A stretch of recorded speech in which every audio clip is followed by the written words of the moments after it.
Thank you for joining the U.S. Army Corps of Engineers Northwestern Division for today's Missouri River Basin Water Management Conference Call and Webinar. These updates have been held monthly from January, usually through June, since 2012. Those invited to attend include congressional representatives, tribal, state, and local governments, and emergency managers, local levee sponsors, and the media. Nearly 900 invitations are sent for this call each month. Today we will provide an update on the Corps' actions in the basin with regard to Missouri River operations, flood recovery operations, and support to local communities, states, and the tribes. I'm Eileen Williamson, and I will be moderating today's call. Slides from today's call will be available on our website at www.mw.usace.army.mil/RCC and linked in today's press release. These calls are recorded and placed on the Defense Video and Imagery Distribution System at www.dvidse.net/unit/USACE-NWD. Your participation acknowledges your consent to be recorded. For the convenience of our media representatives, the final slide in this presentation includes each speaker's name, title, and contact information. All lines have been placed on mute. When we get to the question and answer session period, to unmute your line to ask a question, press *6. Please be aware that the forced mute function does not work on all phones. So if I ask, please use your phone's own mute function to avoid interrupting the call. Do not place the call on hold. Calls for questions will not be part of the recording if none are asked. Joining us today is Doug Cluck from NOAA with a Climate Outlook, Kevin Lau from the National Weather Service with Basin Conditions and Flood Outlook, Missouri River Water Management staff with the 2020 runoff forecast, reservoir regulation details, and updates from the Omaha and Kansas City districts on levee status and repairs. And with that, I will turn it over to you, Doug Cluck. Hey, thank you very much. Can you hear me? I sure can. All right, let's go to the first slide there. Or second slide, whatever we got. And I just see the opening slide for the moment. Okay, there's one and two. All right, so like usual, I'm going to give a rundown of what's happened so far this year in terms of temperature and precipitation, and we'll get into the outlooks and that kind of business in just a moment. So over the last 90 days, more or less, most of November and into the beginning of February, we've seen left picture there, left graphic, so warmer colors, yellow and sort of orange and tan, indicates that we've been above normal in terms of temperatures for the most part across the entire basin. The image to the right is the precipitation percent of normal, and where you see anything from green to purple, that's above normal precipitation. Some of those areas are places that we don't want to see that. The only good thing I'll say about the above normal precipitation for that time of year is that it is this time of year where we don't get as much precipitation. So if we saw that in, for example, May or June, that would be a lot worse than seeing it in November and December, and January for that matter. Next slide. Again, last 30 days this time in terms of temperature on the left, and what you see there again are pretty much above normal temperatures over the last 30 days through February 3rd. And on the right, again, precipitation percent of normal. Most of January most of the January precipitation came in the lower part of the basin, as you can see. Missouri got hit pretty hard, as well as eastern Nebraska in terms of rainfall and snowfall, that kind of thing. Let's go to the next slide. This is a USGS graphic showing places where stream flow is higher or below normal. Basically, if it's near normal or above or below normal. Any sort of blue to black being very high, which you see a lot of there, meaning that runoff and stream flow is still relatively high for this time of year. A lot of those stations that you don't see with colors on them pretty much indicate that they're either ice affected or it's just not that time of year where they can actually get a flow number off those streams and river points. Next slide. The map on the left shows the percent of normal in terms of snow water equivalent in the mountains. That's the entire West. Got somebody talking there. Somebody needs to mute their phone. Hi, excuse me, interrupt you. We have a Robert Beersley who was not provided with security code. Is it okay to provide it to him? Go ahead. I don't know who that is, but go ahead. Thank you, Amo.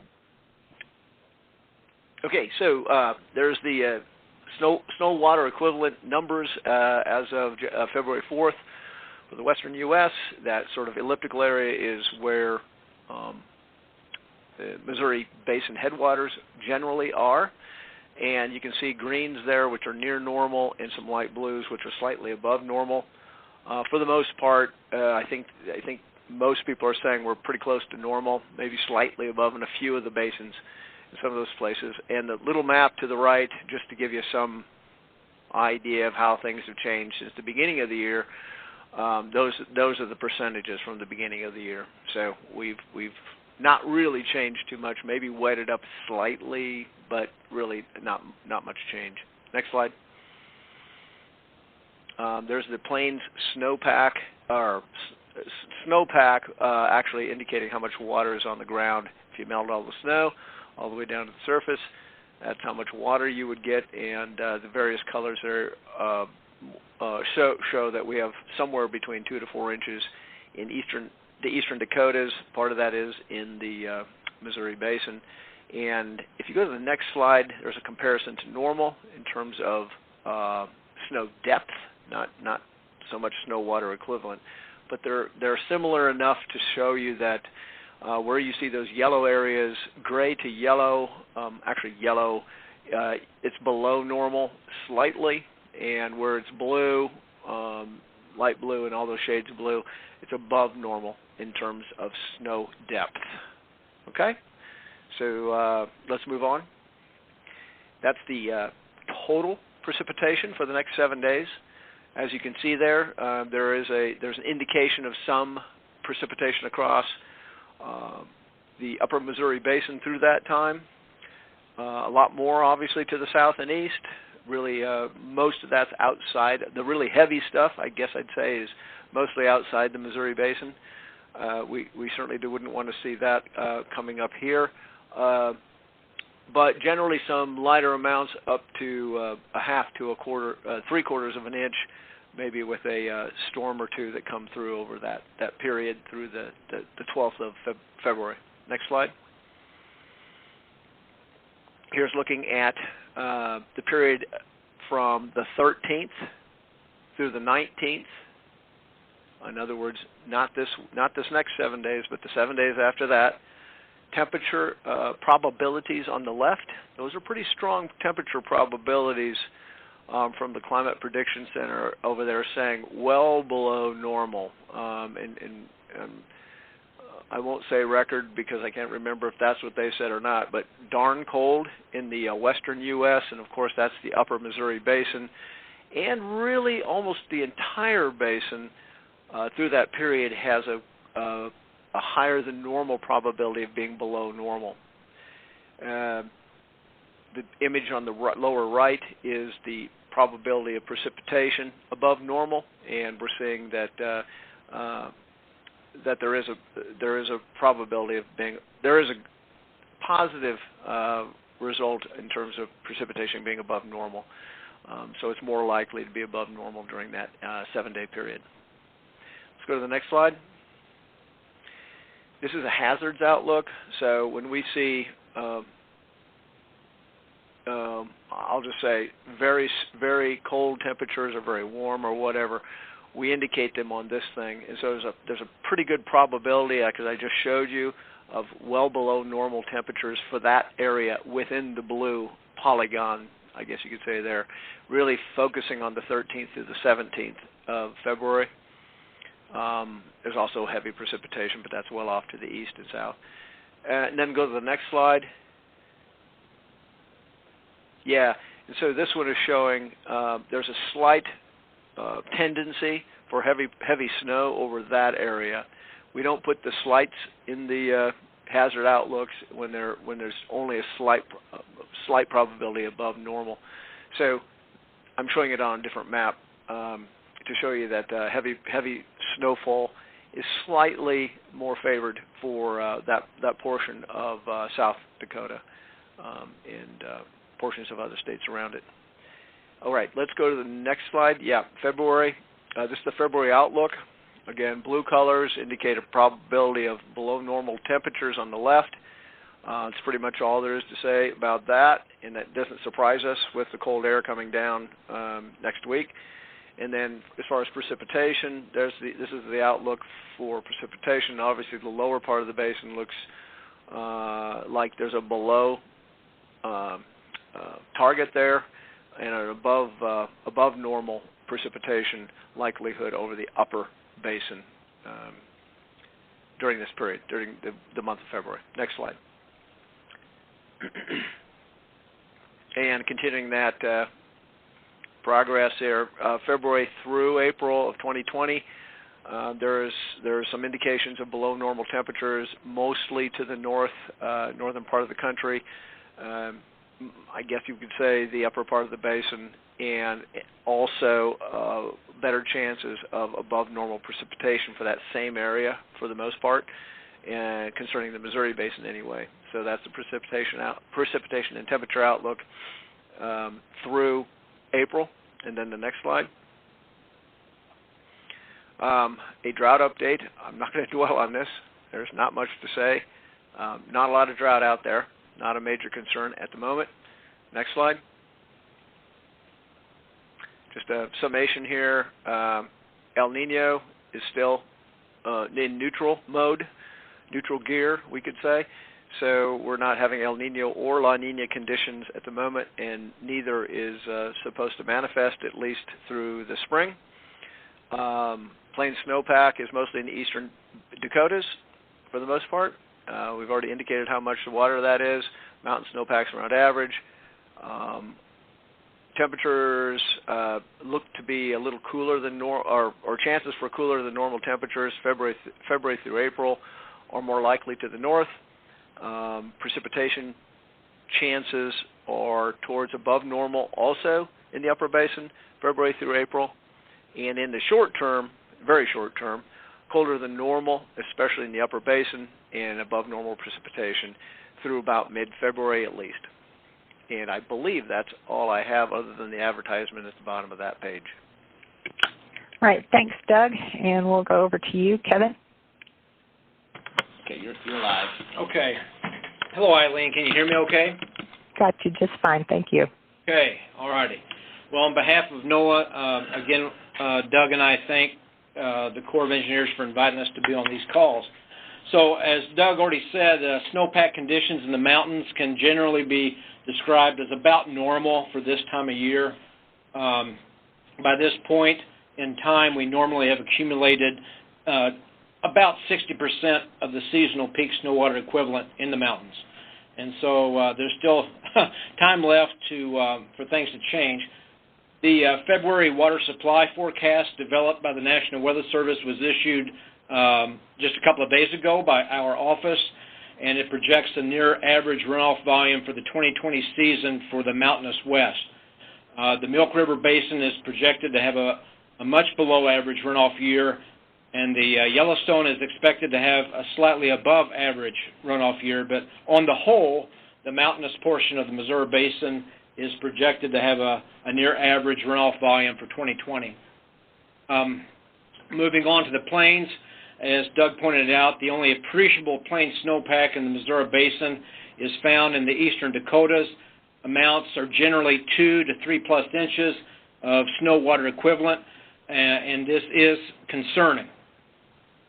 As is well known, we're going into the 2020 flood season with extremely wet soils. However, up to this point in time, it's been a fairly mild winter with regard to temperatures, and so we're starting to build frozen soils in western Montana and the Dakotas, but right now we don't have a substantially deeply frozen ground condition. Freeze-up ice jamming has been reported already within the basin along the Elkhorn, the Platte, the North Platte, and the Middle Loop Rivers in Nebraska, Spring Creek in Montana, and the Missouri River itself in the Great Falls and Bismarck areas. However, impacts have been localized and limited to minor flooding, if any flooding. Freeze-up jamming and ice breakup jamming is likely to occur as we move forward in time. However, exact locations and the level of severity are not known. Ice jamming is not uncommon, but this year I think we have especially high likelihood for it, and we will continue to monitor the rivers for its occurrence as we move into late winter and spring. During the past month, we've experienced minor to moderate flooding along many of the tributaries to the Missouri River in the state of Missouri, and the Mainstem Missouri River itself has been in flood in the lower 100 miles. And, of course, flooding continues along the James River in South Dakota. Today marks the 329th consecutive day of flooding on the James. Long-range river outlooks issued by the National Weather Service in late January indicate the high likelihood of tributary flooding this spring, primarily in the eastern portion of the basin, including tributaries in eastern South Dakota, western Iowa, eastern Nebraska, eastern Kansas, and across the state of Missouri, including the Missouri River itself. The very wet soil conditions have greatly enhanced the chances for flooding in the eastern portion of the basin. Springtime flooding in the southeastern portion of the basin is driven by thunderstorm activity, and this is typical. The National Weather Service will be issuing its first spring flood outlook next Thursday, February 13th, and this outlook will provide the first official National Weather Service quantification of flood potential for this spring and early summer. This initial outlook will be followed by updated outlooks on February 27th and on March 12th. And the National Hydrologic Assessment will be released by National Weather Service headquarters on March 19th. Thank you, and this concludes the National Weather Service Flood Potential Brief. Thank you, Kevin. And I will now hand it to Kevin Brody, John Remus, and the team in Omaha. Can you hear me, Eileen? Loud and clear. All right, thank you. Good afternoon. I'm John Remus, Chief of the Missouri River Basin Water Management Division. Our office is responsible for regulating the Missouri River Mainstem Reservoir System. I will provide some general remarks, and then I will turn the discussion over to my senior staff for more detailed information.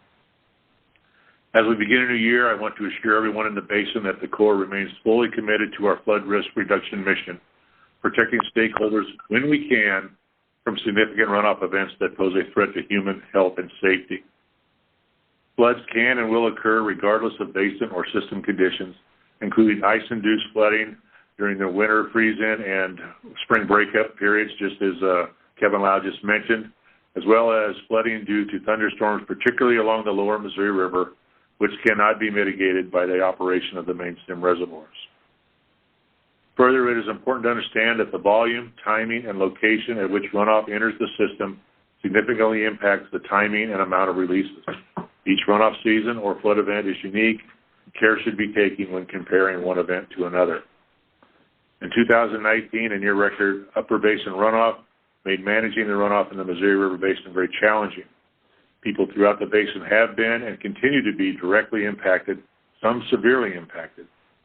The Corps is well aware of the damage that last year's flooding has caused. We are doing all we can to reduce the impacts and assist in their recovery. The Missouri River Reservoir System reached the base of the annual flood control pool on January 22nd. A full 13.3 million acre-feet of flood control storage was made available to capture and run off the 2020 upper basin runoff. We posted the February 1st, 2020 upper basin runoff forecast yesterday. The forecasted upper basin runoff is 36.3 million acre-feet, which if realized would be the ninth highest runoff in 122 years of record keeping. This is unchanged from the January 1st forecast. A large runoff does not necessarily mean flooding. As I mentioned earlier, the volume, timing, and location at which runoff occurs is important.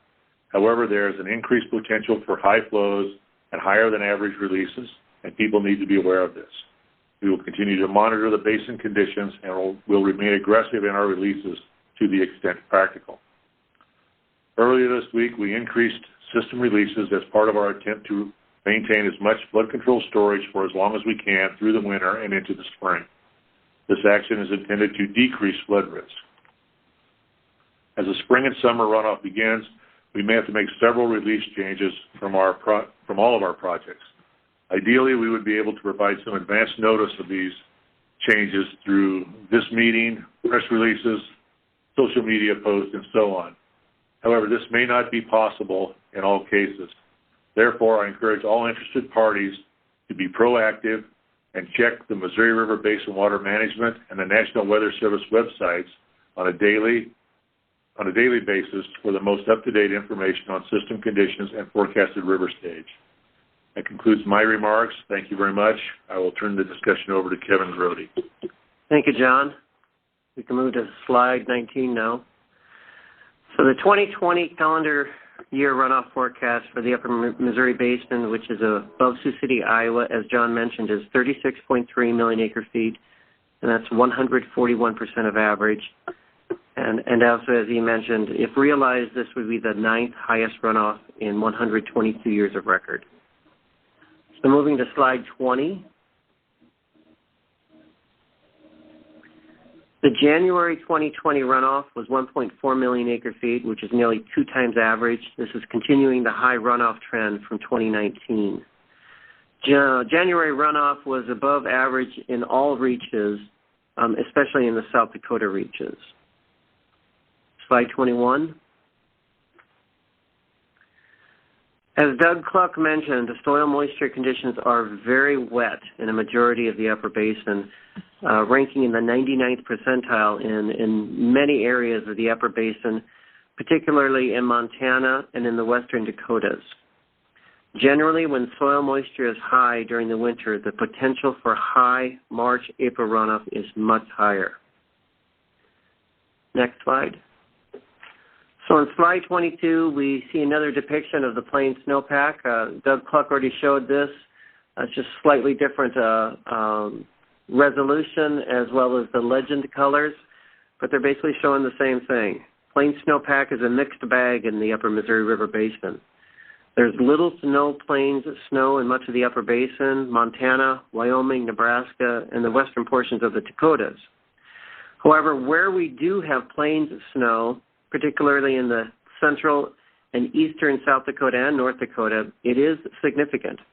As seen in this graphic, the amount of liquid content in the plain snowpack varies from 1 to 2 inches, which is that dark red color, to isolated areas of 4 to 5 inches, which is shown in the tan color. Moving to the next slide. Mountain snowpack is accumulating at average rates in the Fort Peck and Garrison reaches. Both are at 100% for this time of the year. But I should note that there are still 2 months remaining in the mountain snowpack accumulation period. Mountain snowpack normally peaks in mid-April. And that concludes my report. I'll turn it over to Mike to speak about reservoir studies. Okay, thanks, Kevin. Gavins Point releases averaged a record 29,100 CFS in January. As John mentioned, releases were increased from 30,000 to 35,000 earlier this week. Releases will remain near this rate as conditions allow. Garrison releases were set at 16,000 CFS in mid-December in anticipation of the river freezing in. After stages in the Bismarck area stabilized, releases were gradually increased. The current release of 24,500 CFS will be maintained through February, downstream conditions permitting. The basic simulation, moving on to the monthly simulations or monthly studies. The basic simulation uses the runoff forecast that Kevin just discussed. Due to the amount of variability in precipitation and other hydrologic factors that can occur over the next several months, we also develop an upper and lower runoff that are then used in the upper and lower basic simulations. These simulations provide a range of reservoir elevations and releases that may be expected under the different runoff scenarios. The discussion to follow will focus on the basic or most likely runoff forecast. Information on the other runoff simulations is posted on our webpage. Eileen, can you move back to slide 25? Thanks. As John noted, in January, the reservoir system storage reached 56.1 million acre-feet, which is the base of the annual flood control zone. This means that all the stored 2019 floodwater has been evacuated from the system. Currently, the system storage is 56.3 million acre-feet. On March 1st, which is typically near the start of the runoff season, the basic simulation shows system storage at 55.9 million acre-feet, which is just slightly below the base of the annual flood control zone. Now you can move on to slide 26. And as we look at the upper three reservoirs and then also Fort Randall, Fort Peck and Garrison are currently 1.3 and 0.6 feet above their base of their respective flood control zones. Oahe is 0.1 feet below the base of the flood control zone. At the end of February, the basic simulation shows Fort Peck and Garrison 0.1 and 0.2 feet above the base of their flood control pools, and Oahe will be at the base of its flood control pool. Fort Randall Reservoir, which is typically drawn down in the fall and refilled over the winter, will likely fill slower than normal during February with the aggressive release schedule from the system. Slide 27. The service level is used to determine releases from the Gavins Point to support navigation and to help provide an 8 to 9 foot deep navigation channel downstream. The navigation service level at the start of the navigation is typically based on the March 15th system storage. Because of the higher than normal runoff forecast under the basic simulation, releases from Gavins Point will likely be at the expanded service level, in other words, above full service navigation, to evacuate floodwater and maintain some flood storage in the upper reservoirs. Monthly average releases are expected to range from 33,000 CFS during the summer to 40,500 CFS in the fall. Releases will be reduced in response to downstream flooding when appropriate. The service level for the remainder of the navigation season and the navigation season length are based on the July 1st system storage. Under the basic forecast, flow support for navigation will again be above full service after the July 1st storage check, and a full 8-month season with a 10-day extension would be provided. Energy generation at the Mainstem dams in 2019 was 13 billion kilowatt hours. The long-term average is 9.4 billion kilowatt hours. The forecast for 2020 with the basic simulation is 11.4 billion kilowatt hours. Next slide. Slide 28 shows the Missouri River Basin weekly update, which is found on our website at the address shown on the top of the slide. This web page gives a general overview of the current conditions in the Missouri River Basin and is updated weekly, usually on Tuesday morning. That concludes my remarks, so I'll turn it back to you, Eileen. All right, thank you. We'll hand it to Kansas City. Mike Doolin, provide levee updates. Thanks, Eileen. Good afternoon. I'm Mike Doolin, Emergency Manager for the Kansas City District. Our Emergency Operations Center remains at Level 4, normal operations. Although we have returned to normal operations, you can always reach our EOC by calling our 24-hour number at 816-426-6320. You can go to the next slide, please. So levee rehabilitation is a top priority for the Kansas City District. We are focused on full permanent repairs of the levee systems that participate in our program. Due to the prolonged nature of the 2019 flood, completing damage surveys and beginning the levee rehabilitation process has proven to be very challenging in our district. However, as conditions and accessibility have slowly improved, our survey teams are now nearing completion of all damage assessments.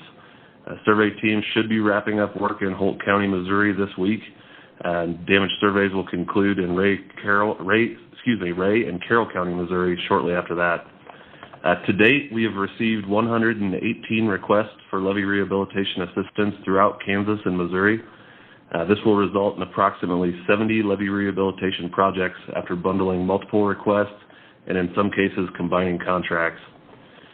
We have submitted 59 project information reports to Northwestern Division, all of which have been approved, and funding for the majority of those repairs has been received. We currently have 20 of the approved projects advertised for bidding. 4 new contracts have been awarded, and we are working several contract modifications for levee systems that had existing contracts from previous flood damages. Working with the levee districts to obtain their cost share, real estate agreements, easements, and project cooperation agreements is moving along well. Currently, we have received 32 signed PCAs and 25 real estate certifications. Again, these documents signed by the levee sponsor are needed before we can advertise the project. For detailed information on the status of each project, you can go to our levee rehab webpage using the link on the bottom left-hand of the screen here. We plan to update this page weekly, and we'll provide additional maps and graphics in the future. So conditions permitting, we anticipate new construction beginning on the first projects advertised by early spring of 2020. But given the extent and the magnitude of damages, we anticipate a 2-year duration to fully restore all levee systems that participate in the PL 8499 program. Thank you for calling in today. This concludes the district remarks. Thanks, Mike. And Matt Kradsky? Yeah, hey, hi, Eileen. Can you hear me all right? Sure can. Okay, thanks, Eileen. Yeah, this is Matt Kradsky, Readiness Branch Chief with the Army Corps of Engineers, Omaha District. The Omaha District Emergency Operations Center continues to monitor basin conditions in all of the states within our district boundaries. To date, we have completed 24 breach closures within the district's area of operations, with 8 remaining. Since our last call, we've made substantial progress on levee closures within the basin. We closed a breach along the levee system L550 located near Missouri River Mile 524, southwest of Rockport, Missouri. 1 breach on the 550 system remains, and we anticipate that this breach will be closed by the beginning of April. We also completed the initial breach repairs along the right bank of the Platte River, just upstream of the confluence of the Platte River with the Missouri River. This closure will redirect the water back into the Platte River channel and allow further repairs to be made at this location. Keeping the flow within the Platte River is critical to maintaining an efficient Platte River and Missouri River system that can sustain a navigation channel. Repair efforts will now focus on reconstructing the riverbank to match its pre-flood conditions. Just last week, we closed 2 outlet breaches on the L594 system. These are the 3rd and 4th breaches to be closed on the L594 system, providing an initial level of flood risk management to the area on this portion of the levee located west of Thurman, Iowa. The USACE team and the contractor will continue finalizing repairs at these breach locations while also focusing on the 1 remaining outlet breach. Repairs are continuing on multiple tributary levees, including the Western Sarpy County levee and other projects recently awarded. Projects at Cedar Creek along the Platte River, Columbus along the Loop, Scribner and Columbus along Pebble Creek and the Elkhorn River, Ida Grove on Old Boat Creek in Iowa, and Broken Bow on the Mud Creek in Nebraska have all been completed. On the 24th of January, we awarded a contract for the rehabilitation of the Salt Creek system in Lincoln, Nebraska. Pre-construction was held earlier this week at the Lower Platte South office in Lincoln, and the contractor intends to start work on this project in early March. For regular updates on the repair efforts to flood control structures in the Missouri River Basin, visit the Omaha District System Restoration webpage at https://www.nwo.usace.army.mil. Click on the red levee status updates icon on the left side of the page. There you can track status updates and view photos and videos. We remain vigilant concerning the time of year and weather conditions, and we can't reiterate enough that life safety continues to be the primary focus of our efforts to repair the levee systems. We continue to work with federal, state, and local emergency management agencies to keep the public informed. This includes my comments this afternoon. Thank you. All right. Thank you, Matt. Thank you, everyone else, for those updates as well. Before we get into the question and answer period, the next call is scheduled for March 5th at 1 p.m. Please note that invitations to these calls are sent to a blind CC email list, and we are noting that some email servers are rejecting messages as spam, either because they're sent to a blind CC list or because they're being sent to a list at all. Please work with your service providers to ensure that you're able to receive emails from the CENWD-PA@usace.army.mil email address and to mailing lists. We post regular updates and graphics at Facebook and Twitter at NWD-USACE. Additionally, we have established an information portal on our agency website at nwd.usace.army.mil/MRWM/MRWM-app. A lot of the websites that John Remus referenced earlier with respect to checking those on a regular basis are directly linked from that page. I'm going to move into the question and answer session. I will manage questions based on groups and locations. We'll start with congressional, tribal, state, local government officials, emergency managers, and levee sponsors, and then we'll move to the media. Please wait for your group and state to be called. Remember to hit *6 to unmute your phone, and be sure to state your name and the organization you represent before asking your questions. I will go by state in alphabetical order, starting with Iowa. Again, *6 to unmute your phone. Kansas.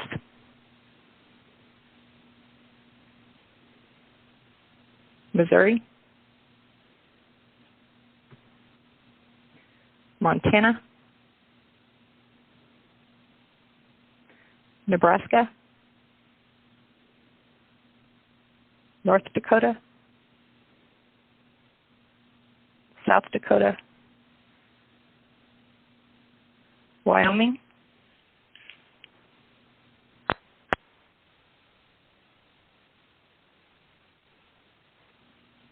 All right, now we're going to move to media again. *6 to unmute your phone. State of Iowa.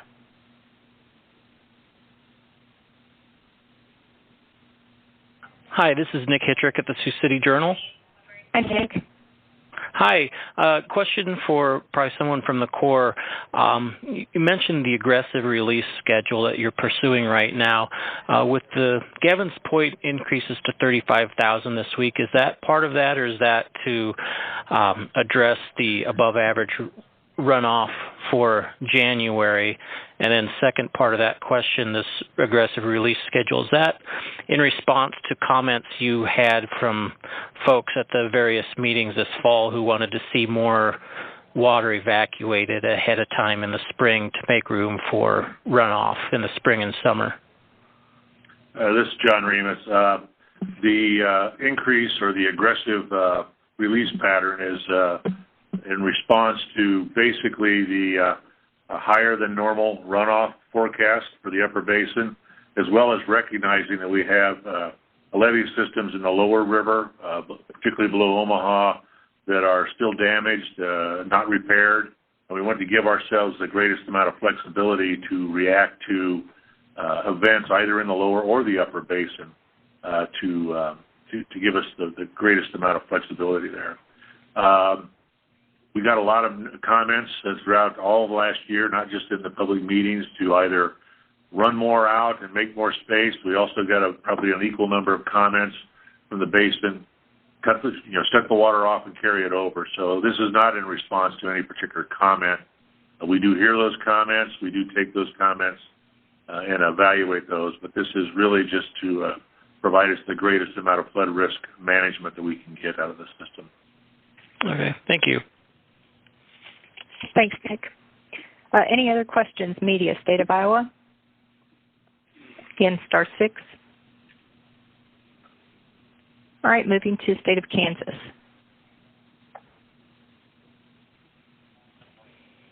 Missouri.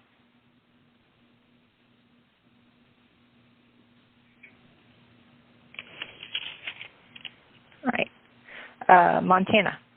This is Brent Martin with KAPQ Radio. Can you hear me? Yep, we got you, Brent. There was a lot of talk about the saturation, wet conditions. Could you maybe reiterate that and kind of elaborate on how that will affect the chances of spring flooding? I'll let Kevin Lau answer that question first, and then if John wants to add anything to it.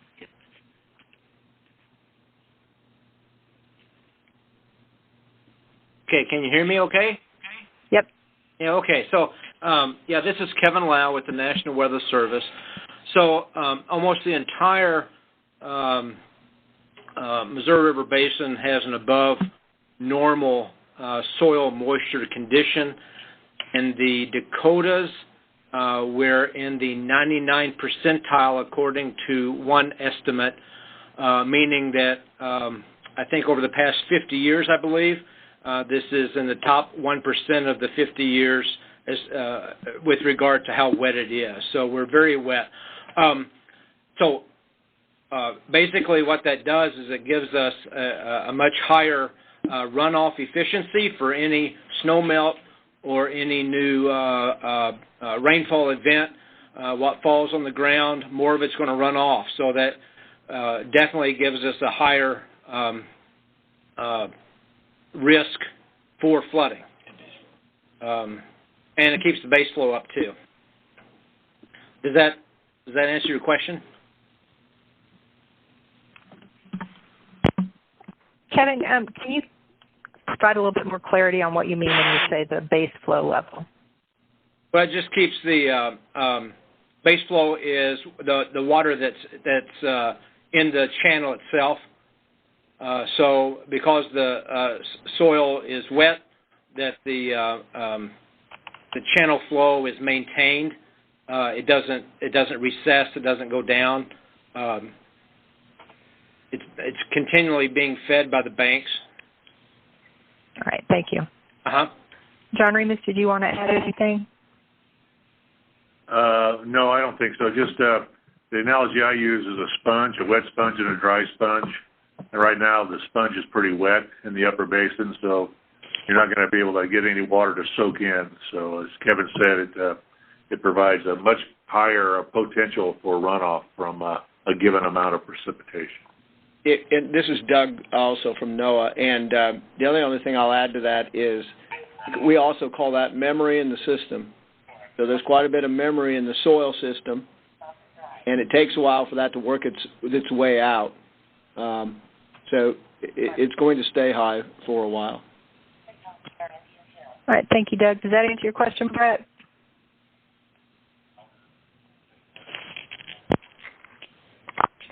Brett? Okay. Moving on. State of Missouri, *6 to unmute. All right. Montana?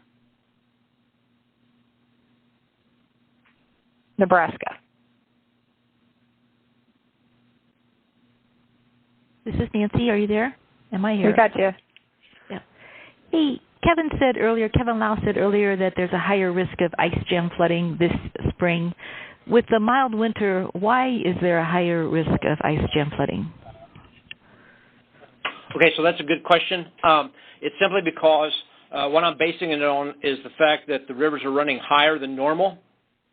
And with any long cold snap, which Doug alluded to that we may be up for, higher base flows, higher river stages, if it does turn off code and stays code long enough for the rivers to freeze, then we've got ice jam flooding potential. So it's basically based. I'm basing that my perception on the higher than normal river flows. In the forecast for cold weather. Yeah, I mean, of course, it'll take cold weather for it to freeze up, but we're poised for the potential for freeze up and then break up flooding. Okay, thank you. And then John explained that the aggressive release effort is to increase flexibility in response to what happens. This will sound like an obvious question or a dumb question, but can you explain how that gives you flexibility? Yes, Nancy. The more flood control space that we have early in the spring gives us more ability to maybe shut system releases off, or and even intra-system manage that, so that we do not have to maybe peak releases from the system when there's flooding going downstream. We can hold that water and release it a little bit later on in the year. We will not be holding more water. What will come in will eventually have to go out, but it just gives us a little bit of flexibility. So if we can maybe pull the peak off of a flood downstream, or maybe provide flood emergency responders an extra day or so to get some flood fight materials out there, that's what that means. Okay. And then one last kind of combo question. Beyond the high soil saturation and the snow pack in the eastern Dakotas, how has this winter, and I think this is just kind of maybe asking you to state the obvious, and this might be for Kevin Lau, how has this winter increased or decreased the likelihood of flooding? I'm thinking now, the drier Dakotas. Is that a question that makes sense that you can answer? Okay, Nancy. It really is the soil moisture condition that we have, and whenever we've got 3+ inches of plain snow, wherever that is, that's always a concern to us.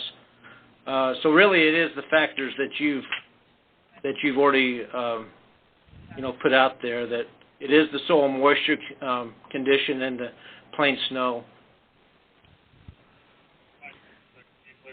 Okay. All right. Well, thank you. Thank you all. Thank you, Nancy. Anyone else from the state of Nebraska?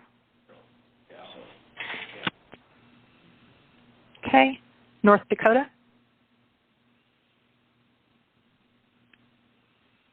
South Dakota? Again, *6 to unmute. Wyoming? All right. Any final questions before we adjourn? All right. We appreciate your participation today. Today's call is recorded. Once that call is downloaded, we will add it to the press release that was sent out earlier today, along with slides from this call. The next call is scheduled for March 5th at 1 p.m., and this concludes our call. Thank you.